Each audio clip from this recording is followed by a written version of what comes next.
अस्सलामुअलैकुम नाज़रीन, मैं हूं सलवा स्नैन और आप देख रहे हैं सूर्या न्यूज़ HD।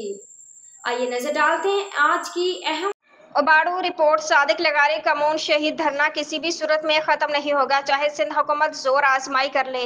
जाम अब्दुल फताह समेजो और जुल्फकार जलवानी का ऐलान। सिंध भर में कैनालों के खिलाफ धरने देने वालों पर पुलिस की चढ़ाई। लाठी चार्ज के नतीजे में कई अफराद जख्मी। कमून शहीद बबरलू, मलीर, कश्मूर, मोरू, ढड़की और दीगर मकामात पर जारी धरनों के खिलाफ कार्रवाई के लिए पुलिस ने घेराव कर लिया। वकला और सियासी रहनुमाओं ने पुलिस गर्दी की सख्त अल्फाज में मजम्मत की और हर सूरत में धरने जारी रखने का ऐलान किया। पीर को वकला बरादरी ने पूरे पाकिस्तान में हड़ताल और 2 मई को रेलवे ट्रैक बंद करने का फैसला किया है। All Sindh lawyers action committee का प्रेस कॉन्फ्रेंस में ऐलान। उबाड़ू के करीब सिंध पंजाब बॉर्डर के नजदीक कमून शहीद में दरियाए सिंध से 6 मतनाज़ा कैनाल निकालने के खिलाफ वकला बरादरी की क़यादत में 5वें रोज भी धरना जारी है।